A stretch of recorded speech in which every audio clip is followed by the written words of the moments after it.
यस्य स्मरेण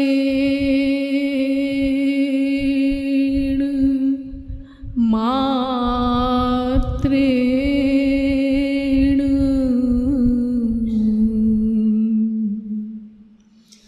ज्ञानमुत्पद्यते स्वयं। य एव सर्वसम्प्राप्तिः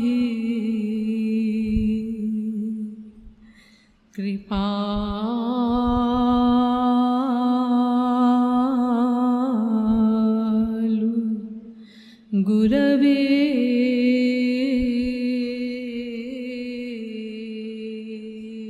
नमः।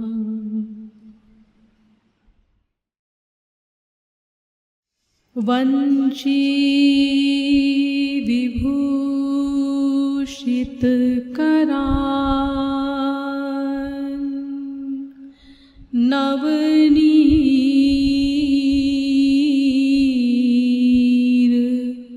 दाभात्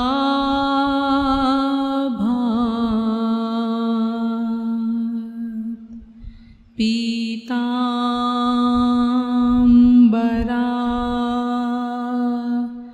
दरुणबिम्ब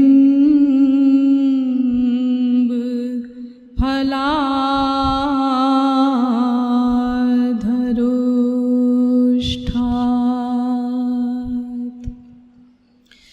पूर्णेन्दुसुन्दरमुखा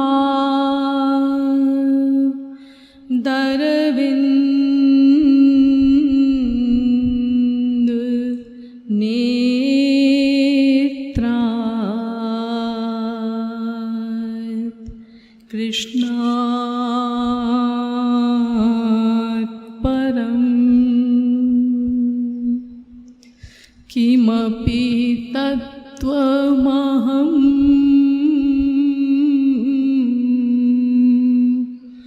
न जाने।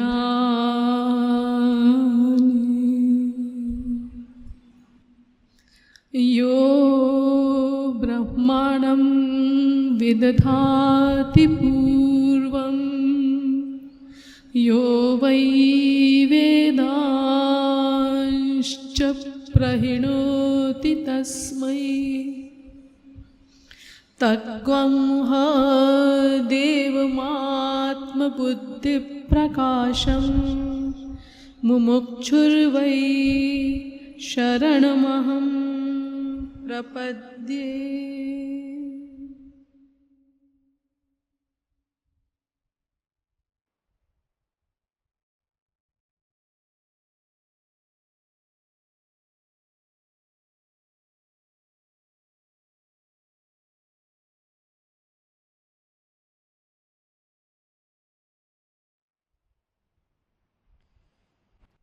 जगत गुरुत्तम श्री कृपालु महाप्रभु चरणारविंद मकरंद मिलिंद महानुभाव।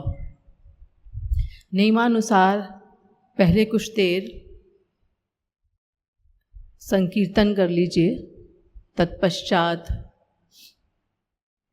गुरु तत्व पर सर्वथा अयोग्य होते हुए भी कुछ समझाने की कुचेष्टा करूँगी।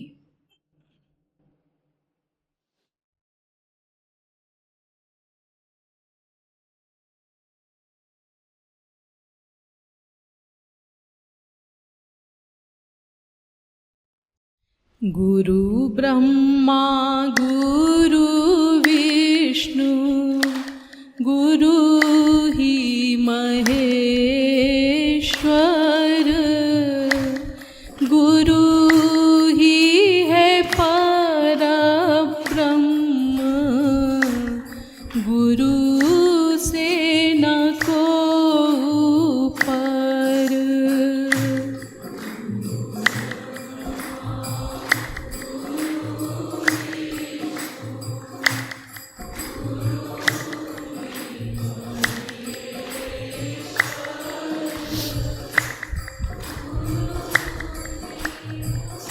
परब्रह्म गुरु से न गुरु ब्रह्मा गुरु विष्णु गुरु ब्रह्मा गुरु विष्णु गुरु ही महेश्वर गुरु ही है परब्रह्म गुरु से न कोई पर।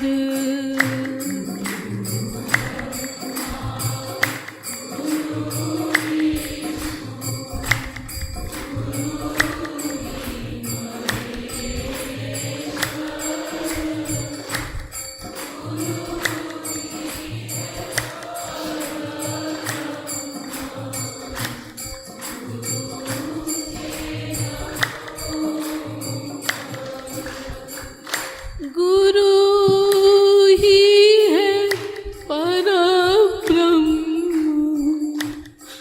गुरु ही परब्रह्म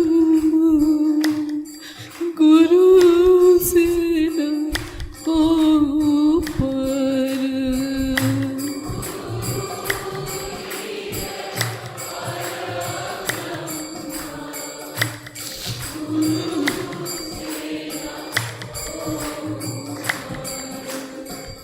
गुरु ही है परब्रह्म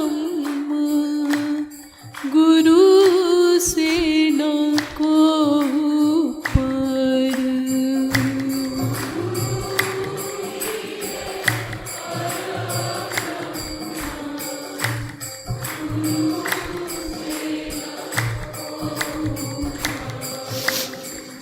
गुरु ब्रह्मा गुरु विष्णु गुरु ब्रह्मा गुरु विष्णु गुरु ही महेश्वर गुरु ही है परब्रह्म गुरु से न कोई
गुरु ब्रह्मा गुरु विष्णु गुरु महेश्वर गुरु ही है परब्रह्म गुरु से न को पर।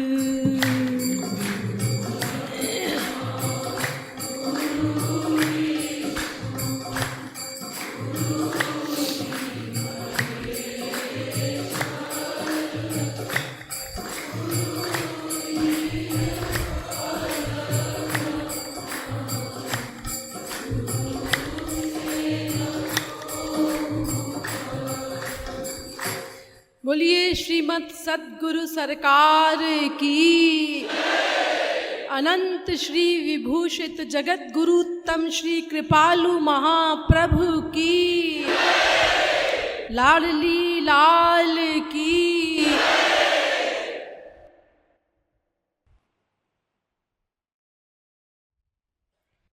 अब आप लोग कृपया समाहित चित्त होकर बैठ जाएं।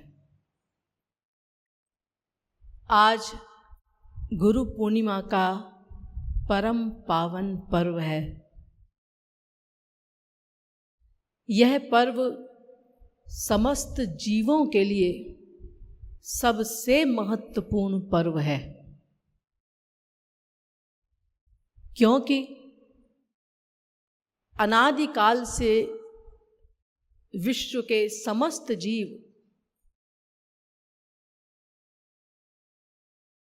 दुखों से निवृत्ति के लिए और आनंद प्राप्ति के लिए प्रयत्न कर रहे हैं।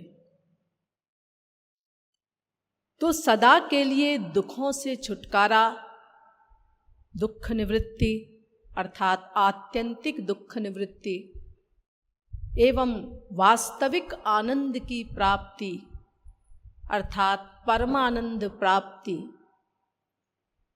ये तभी संभव है जब जीवों को दुखों की जननी माया से छुटकारा प्राप्त हो जाए और आनंद के पर्यायवाची भगवान की प्राप्ति हो जाए। तो ये जो दो लक्ष्य हैं, इनकी प्राप्ति गुरु के बिना असंभव है। इसीलिए वेद कहता है उत्तिष्ठत जाग्रत प्राप्य वरान निबोधत। कठोपनिषद पहले अध्याय की 3री वल्ली का 14वां मंत्र। अर्थात ए मनुष्यों, मोह निद्रा त्याग कर उठो, जागो और गुरु के पास जाकर, किसी महापुरुष के पास जाकर तत्व ज्ञान प्राप्त करो। ये जाने का मतलब क्या होता है महापुरुष के पास? ठीक है, हम चले गए किसी महापुरुष के पास, क्या अनादिकाल से अब तक हम किसी महापुरुष के पास गए नहीं? अरे अनादिकाल से अब तक अनंतानंत महापुरुष हुए।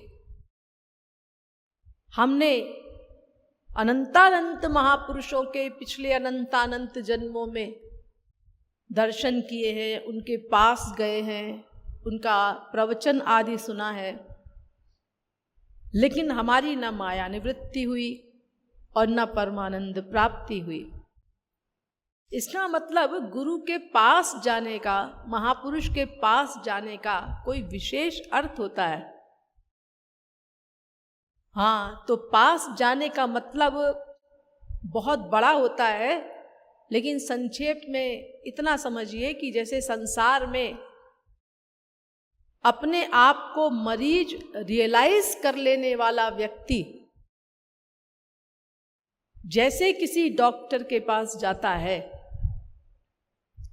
और फिर डॉक्टर के द्वारा दिए गए निर्देशों का ठीक ठीक पालन करता है, अपनी अकल नहीं लगाता, आप लोगों में से कभी किसी ने ऐसी अकल नहीं लगाई डॉक्टर के पास जाकर कि डॉक्टर ने कहा हो कि एक बूंद दवा लेना केवल इसकी, और आपने सोचा कि एक बूंद से क्या होगा, इतना कष्ट सह रहा हूं मैं 15 दिन से, मैं तो पूरी शीशी पी जाऊंगा। ऐसा आज तक किसी ने किया नहीं। ध्यान से सुनते हैं डॉक्टर क्या कह रहा है, ध्यान से देखते हैं प्रिस्क्रिप्शन को, दवाई लाते हैं उसके अनुसार, और फिर जैसे जैसे डॉक्टर ने कहा है वैसे वैसे उस दवाई का सेवन करते हैं। फिर भी संसार का डॉक्टर गारंटी नहीं दे सकता कि हमारे रोग को ठीक कर देगा। लेकिन ये जो भव रोग है हमारा, अनादिकाल से लगा हुआ हमारे पीछे, इस रोग को दूर करने की आध्यात्मिक डॉक्टर तो गारंटी देता है, बशर्ते कि हम उसके पास ठीक ठीक जाएं, यानी अपने को भव रोगी रियलाइज करें, अपने रोग की गंभीरता पर विचार करें, और फिर जो औषधि वो बताए हम उसका उचित सेवन करें, यानी सही सही उसके निर्देशों के अनुसार चलें, तो भव रोग अवश्य दूर होता है। लेकिन ये अनादिकाल से अब तक हमने नहीं किया, इसीलिए हमारा भव रोग बना हुआ है। लेकिन जाएगा ये गुरु कृपा से ही। इसीलिए फिर कहता है वेद, परीक्ष लोकान कर्मचितान ब्राह्मणो निर्वेद मायान नास्त्य कृतः कृतेन तद विज्ञानार्थम स गुरुमेवाभिगच्छेत् समित पाणिः श्रोत्रियम ब्रह्मनिष्ठम। मुंडकोपनिषद पहले मुंडक के दूसरे खंड का 12वां मंत्र। अर्थात ये कर्म धर्म योग ज्ञान इत्यादि अनेकों साधन करने पर भी न तुम्हें माया से छुटकारा मिलेगा और न आनंद की प्राप्ति होगी। अरे जब माया से छुटकारा ही नहीं मिलेगा तो आनंद की प्राप्ति तो उससे ऊंची चीज है, उसका कहाँ से प्रश्न आता है। इसके लिए तो तुमको किसी महापुरुष की शरणागति ग्रहण करनी पड़ेगी, गुरु की शरण में जाना होगा। और वो कैसा हो गुरु, उसमें 2 बातें कंपलसरी हैं, वो श्रोत्रिय भी हो और ब्रह्मनिष्ठ भी हो। संसार में अगर हम सांसारिक विषय का ज्ञान प्राप्त करने जाते हैं, सांसारिक विषय का ज्ञान भी टीचर से ही होता है, उसके लिए भी हमको शरणागति करनी पड़ती है। कोई बहुत बड़ा विद्वान हो संस्कृत का, इससे काम नहीं चलेगा। अगर उसको इंग्लिश सीखनी है तो इंग्लिश का जो विशेषज्ञ है, टीचर है, उसकी शरणागति ग्रहण करनी पड़ेगी, और वो जैसा जैसा कहे वैसा वैसा मानना पड़ेगा। ये रुआब काम नहीं देगा, अजी मैं इतना बड़ा संस्कृत का विद्वान हूं, मैं क्यों इसकी मामूली व्यक्ति की शरणागति करूं। नहीं नहीं, आपको जिस भाषा का ज्ञान प्राप्त करना है उस भाषा का जो विशेषज्ञ है उसकी शरणागति ग्रहण करनी पड़ेगी, उसके अनुसार चलना पड़ेगा, तब आपको उस भाषा का ज्ञान होगा। तो संसार का जो टीचर है उसमें तो एक विशेषता हो बस कि उसको उस भाषा का शब्द ज्ञान है, तो आपको उससे उस भाषा का ज्ञान हो जाएगा। लेकिन आध्यात्मिक ज्ञान के लिए, भगवान को जानने के लिए गुरु में दोनों बातें कंपलसरी हैं। उसका श्रोत्रिय होना भी कंपलसरी है, यानी समस्त शास्त्रों वेदों का ज्ञाता हो, उनके अंतरंग मर्म को समझा हो उसने। लेकिन इससे भी काम नहीं बनेगा, वो दूसरे को भी उस तत्व ज्ञान का बोध कराने की क्षमता रखता हो। खाली खुद समझ ले, ये श्रोत्री की परिभाषा कंप्लीट नहीं होती। वो दूसरे को भी तत्व ज्ञान का बोध करा सके, दूसरे को भी समझ में आ जाए, उसको श्रोत्री कहते हैं। लेकिन इससे भी काम नहीं चलेगा, दूसरी शर्त भी पूरी करे वो गुरु, और वो मेन है। वो क्या? ब्रह्मनिष्ठ होना चाहिए उसको। ब्रह्मनिष्ठ माने भगवत प्राप्ति कर चुका हो, दिव्य प्रेम दिव्यानंद आदि की प्राप्ति हो चुकी हो उसको, प्रैक्टिकल मैन हो, खाली थ्योरेटिकल मैन नहीं। ऐसे गुरु की शरण में जाओ तब काम बनेगा। बार बार वेद कह रहा है, आचार्यवान पुरुषो ही वेद, छांदोग्योपनिषद 6:14-2। अर्थात तुम भगवान को जानना चाहते हो, क्योंकि बिना भगवान को जाने काम नहीं बनेगा, माया निवृत्ति परमानंद प्राप्ति नहीं होगी। तो ये कैसे जानोगे तुम भगवान को? जी वेद में लिखा है कि ना वेद विन मनुते तम बृहंतम। जो वेद को नहीं जानता वो भगवान को नहीं जान सकता। इसका मतलब जो वेद को जानता है वो भगवान को जान लेता है। तो हम वेद को पढ़ लेंगे और भगवान को जान लेंगे। अरे तुम वेद को समझोगे कैसे? क्या मतलब? मतलब ये है कि तेने ब्रह्म हृदय आदि कवये मुह्यन्ति यत् सूरयः। भागवत। अर्थात सृष्टिकर्ता ब्रह्मा वो भी वेदों के अर्थ को नहीं समझ सके, तो फिर भगवान ने कृपा करके उनके अंतःकरण में बैठकर अपनी शक्ति के द्वारा उनको वेदों के अर्थ का ज्ञान कराया। तब ब्रह्मा जी ने वेदों का मतलब समझा। तो हम लोग किस खेत की मूली है कि हम वेदों को पढ़ करके समझ लेंगे? इसीलिए तत्व ज्ञान केवल गुरु से ही हो सकता है। वेद क्या, किसी भी शास्त्र को हम नहीं समझ सकते। पहली बात तो इतना अंबार है शास्त्रों का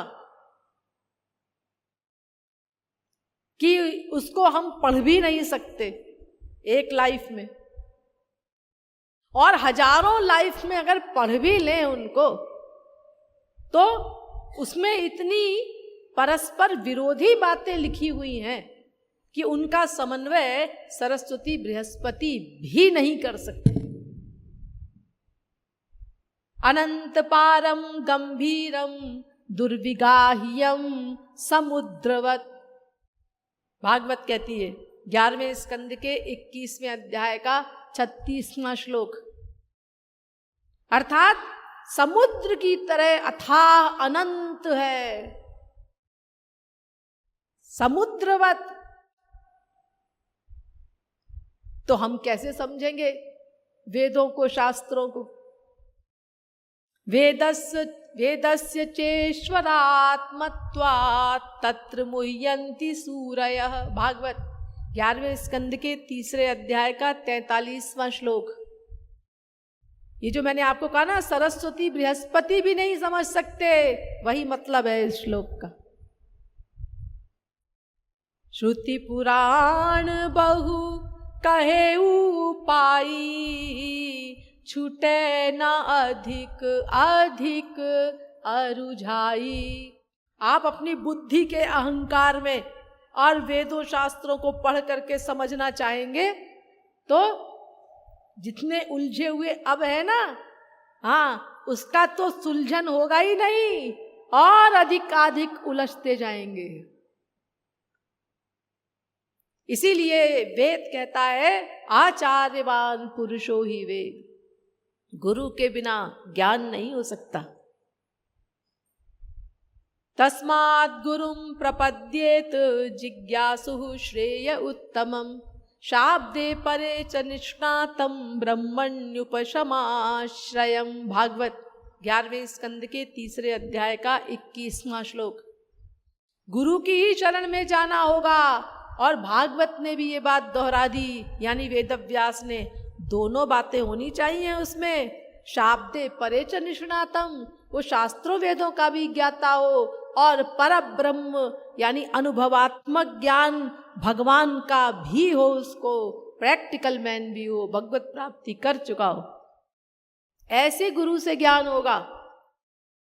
तद्विद्धि प्रणिपातेन परिप्रश्नेन सेवया उपदेक्षन्ति ते ज्ञानम ज्ञानिनस्तत्वदर्शिनः। गीता 4 अध्याय का 34वां श्लोक। ज्ञानी भी हो और तत्वदर्शी भी हो, दोनों बातें हो, ऐसे गुरु के पास जाओ, उसकी शरणागति करो, प्रणिपात करो, उसको कंप्लीट सरेंडर करो, मन बुद्धि का समर्पण करो, और सेवा करो उसकी, और परिप्रश्न करो, यानी पूर्ण जिज्ञासु भाव से उससे समझो तत्व ज्ञान को। प्रश्न करो, कुछ ना समझ में आए तो उसको प्रश्न करो, क्लियर करो उसको, लेकिन उसमें जिज्ञासु भाव होना चाहिए, पूर्ण जिज्ञासु भाव होना चाहिए। वरना वास्तविक महापुरुष आपको मूर्ख बना देगा, कुछ समझ में नहीं आएगा आपको। एक बार हम आपको श्री महाराज जी की एक बात बताएं इस संबंध में। ये जगत गुरु बनने के पहले की बात है, काफी पहले की। तो महाराज जी कानपुर में थे। तो कानपुर के एक बहुत बड़े विद्वान थे श्री तपेश्वरी प्रसाद जी। वो श्री महाराज जी के भक्त थे। तो एक बार उनके पास दक्षिण भारत से एक बहुत बड़े विद्वान आए, 6 शास्त्रों के विद्वान। तो उन्होंने श्री महाराज जी के बारे में उनको बताया और ये कहा कि आप चलिएगा उनके दर्शन करने के लिए। लेकिन फिर उनको सावधान किया कि देखो, महाराज जी को बाहर से कोई नहीं समझ सकता। बाहर से तो वो सबके साथ ऐसे हिलमिल के रहते हैं, हंसी मजाक भी करते हैं कि जैसे सबके बीच में से ही एक हो, सबके बराबर बन करके, बराबर स्तर वाले बन करके सबके साथ व्यवहार करते हैं। इसीलिए आप बहिरंग रूप से ऐसे देखेंगे तो आपको कुछ समझ में नहीं आएगा, आपको कोई खास बात नहीं लगेगी उनमें। लेकिन उनके पास 2 चीजें हैं, एक बाहर वाली और एक भीतर वाली। तो जब भीतर वाली चीज आउट होती है तब पता चलेगा आपको कि श्री महाराज जी की महत्ता क्या है। और उस भीतर की चीज को आउट करने के लिए आप उनसे कोई प्रश्न कीजिएगा शास्त्र वेद का। तो आए दोनों श्री महाराज जी का दर्शन करने के लिए। तो तपेश्वरी प्रसाद जी ने मिलाया, महाराज जी ये दक्षिण भारत से आए हैं, ये बहुत बड़े विद्वान हैं, 6 शास्त्रों के विद्वान हैं। महाराज जी ने कहा अच्छा अच्छा, ये आपसे कुछ पूछना चाहते हैं। महाराज जी ने कहा अच्छा अच्छा। तो उन्होंने महाराज जी से प्रश्न किया कि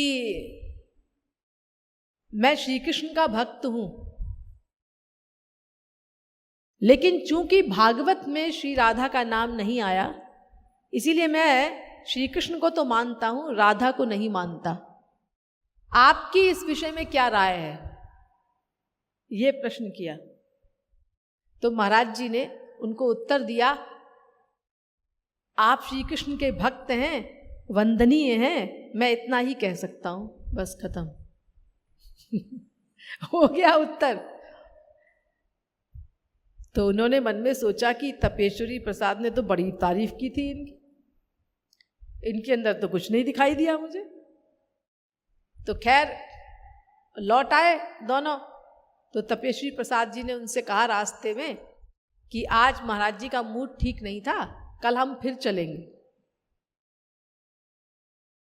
अब इधर अगले दिन वही प्रश्न जिनके घर श्री महाराज जी ठहरे हुए थे, हनुमान सेठ थे वो, उन्होंने किया। और उन्होंने कहा महाराज जी, वो कल जो उन्होंने प्रश्न किया था आपने उनको टाल दिया, लेकिन वो प्रश्न सुनकर के मेरे मन में भी बहुत उत्कंठा हो गई है कि आप कुछ समझाएं इस विषय में। बहुत दीनतापूर्वक उन्होंने कहा। वो तो भक्त थे महाराज जी के बहुत बड़े। तो कल तो आपने उनको बेवकूफ़ बना दिया, टाल दिया। तो महाराज जी बोलते क्या करते हम, वो कोई प्रश्न थोड़ी ना कर रहा था हमसे, वो तो अपने अहंकार का प्रदर्शन कर रहा था। और कहता है कि मैं राधा तत्व को नहीं मानता क्योंकि भागवत में है, मैं श्री कृष्ण को मानता हूँ। आपकी क्या राय है? मेरी राय से उसे क्या मतलब है? जब उसका निश्चय है कि राधा नाम की कोई शक्ति नहीं और ऐसे ही लोगों ने गढ़ लिया है, यही उसका प्रश्न का मतलब था, तो मैं काहे को अपनी राय बताऊं उसको? और फिर महाराज जी ने इस विषय पर बोलना शुरू किया। और उन दिनों महाराज जी आंख बंद करके बोलते थे, और कितनी देर बोलेंगे ये कुछ पक्का नहीं रहता था। कभी 2 घंटा, कभी 3 घंटा, कभी 8 घंटे, कभी 10 घंटे, कभी 12 घंटे, एक बार तो 18 घंटे लगातार बोलते रहे। 18 घंटे। बड़ी अजीब अजीब बातें हैं उस समय की महाराज जी की। अस्तु जब महाराज जी ने बोलना शुरू किया, 2.5 घंटा बोले इस विषय पर, राधा तत्व पर और भागवत में राधा तत्व के वर्णन पर।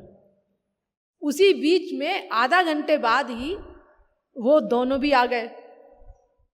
अब आगे सब सत्संगी सब बैठ के ध्यान से सुन रहे थे, तो वो पीछे ही बैठ गए और ध्यान से सुनने लगे।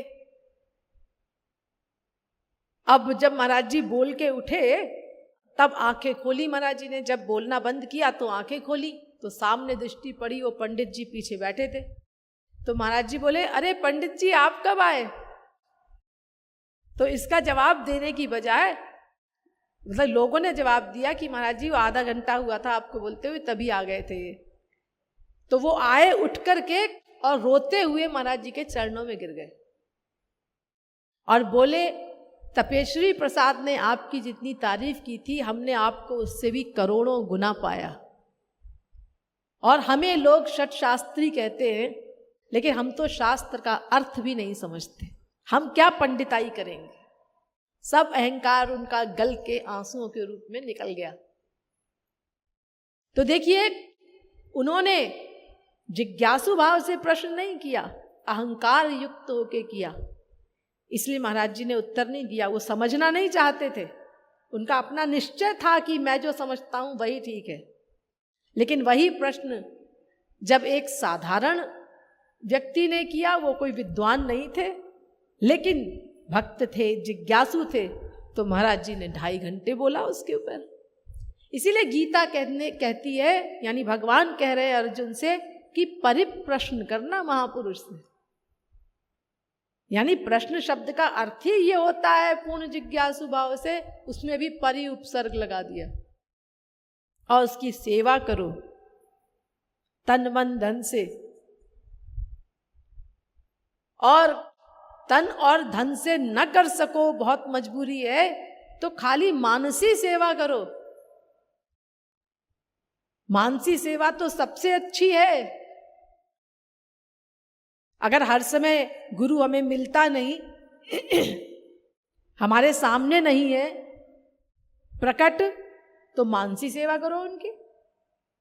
और मानसी सेवा का वही फल मिलेगा जो वास्तविक सेवा का मिलता है।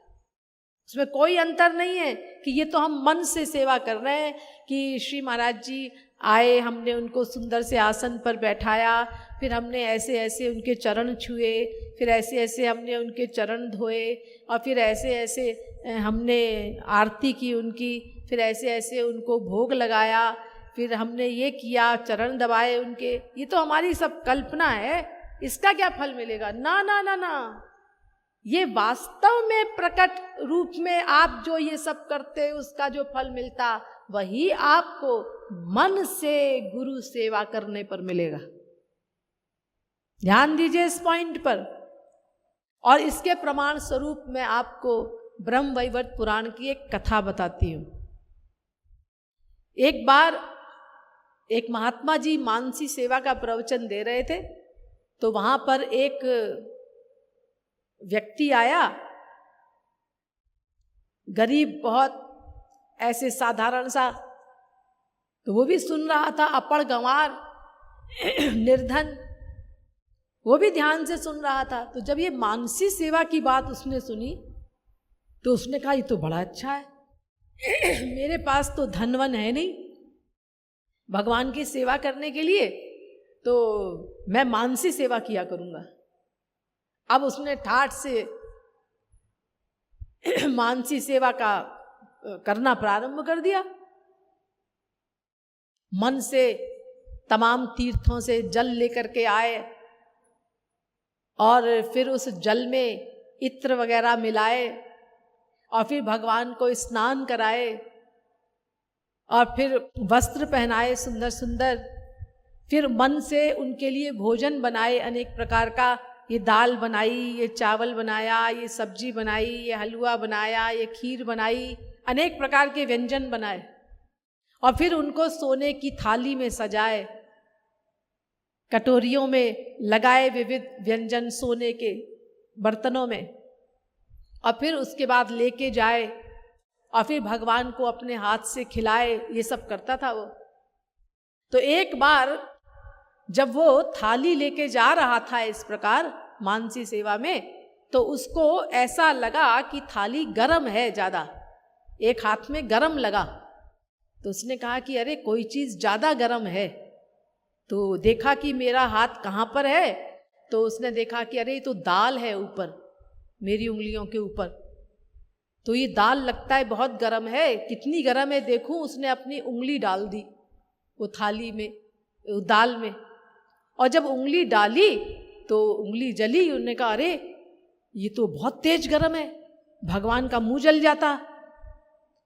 उसके बाद सोचा कि अरे मैंने उंगली डाल दी अपनी, अब ये भगवान के लायक तो रही नहीं, अब मैं दूसरी दाल बनाऊंगा, फिर भगवान को भोग लगाऊंगा। बस इसके बाद उसकी लिंक टूट गई। तो वास्तव में उसकी उंगली जल गई थी मानसी सेवा में। जब उसने डाला दाल में उंगली तो उसकी उंगली वास्तव में जल गई। ध्यान में डाली थी, लेकिन जब ध्यान टूटा तो उंगली जली हुई थी उसकी। तो भगवान ने कहा लक्ष्मी जी से, महालक्ष्मी जी से, इससे पूछो इसकी उंगली कैसे जली। यानी देखो की तो मानसी सेवा, लेकिन वो वास्तविक सेवा की तरह हुई और उसका भगवान ने वही फल दिया, इतने प्रसन्न हुए उससे। इसीलिए गीता कहती है कि अगर गुरु तुम्हारे समक्ष नहीं भी है तो उनकी मानसी सेवा करो, तुमको वही फल मिलेगा जो वास्तव में सेवा करने पर मिलता है। और मन चाहे ढंग से करो। मानसी सेवा हर व्यक्ति कर सकता है और जितने रिच ढंग से करना चाहे उतने रिच ढंग से कर सकता है। जो वो बड़ी बड़ी चीज़ें वास्तव में नहीं जुटा सकते बड़े बड़े लोग भी, वो उनको भी जुटा करके और गुरु और भगवान की सेवा कर सकता है। इसलिए मानसी सा परास्मृता हमारे शास्त्रों में कहा गया, मानसी सेवा सर्वोत्कृष्ट है।